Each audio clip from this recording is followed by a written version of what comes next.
Hello tout le monde et bienvenue. Aujourd'hui, on se retrouve pour une vidéo très demandée et qui d'ailleurs complémente ma dernière. Si vous ne l'avez toujours pas regardée, je vous invite à le faire. Elle est très instructive et vous permettra de mieux comprendre celle-ci. Maintenant, on va parler des techniques utilisées pour équilibrer nos hélices. Comme je vous avais déjà dit, voler avec une hélice mal équilibrée peut entraîner beaucoup de problèmes. On avait mentionné l'effet J-Lo. J'ai eu beaucoup de questions par rapport à ça. C'est un effet qu'on peut avoir avec n'importe quel type de caméra. Donc sachez que oui, on peut enlever en post-production. Moi, j'utilise Adobe Premiere.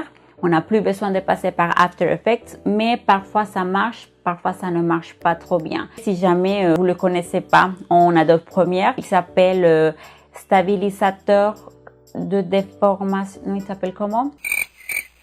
Stabilisation de déformation. Je ne suis pas sûre, de toute façon, je vous laisserai le nom ici, quelque part ici en bas. D'ailleurs, quand vous achetez un nouveau drone, il faut faire le contrôle de vos hélices parce que oui, ça arrive que les hélices d'un nouveau drone ne soient pas bien équilibrées. Rappelez-vous qu'en aviation, il ne faut faire confiance à personne.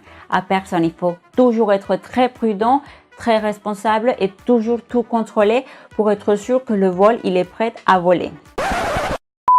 Que le drone il est prêt à voler. Avec ce kit, on va vérifier si les deux pales qui constituent notre hélice ont le même poids. Il faut faire très attention avant de faire ce petit contrôle.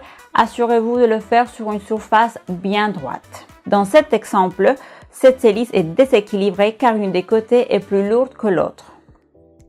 Pour équilibrer, vous pouvez soit alourdir, soit alléger. Ici, on a décidé d'alléger le côté lourd de l'hélice en utilisant la méthode du ponçage. Le ponçage garantit l'équilibrage dans le temps. Par contre, il faut faire très attention parce qu'il ne faut pas trop non plus poncer dans un même endroit car on risque d'endommager la structure de l'hélice et il ne faut pas poncer ici mais plutôt là vers le bout de l'hélice. Après, si vous ne vous sentez pas très à l'aise avec cette technique, vous pouvez opter pour alourdir la pale qui est plus légère. Soit vous rajoutez une petite goutte de colle ou bien vous utilisez du scotch. Donc pour le scotch, il faut utiliser un type de scotch assez résistant pour qu'il ne se décolle pas. Et plus vous allez placer le scotch à l'extérieur de votre hélice, plus il sera efficace. N'attendez pas avoir un accident pour équilibrer vos hélices, pour faire le contrôle.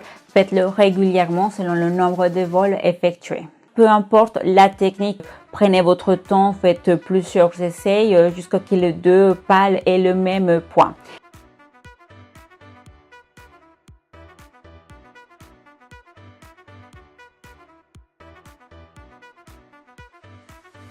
Et pour la prochaine vidéo, on va faire une photo 360 et on va voir toutes les étapes, on va voir les applications utilisées, les programmes pour le traitement, pour l'assemblage et le traitement du ciel, etc.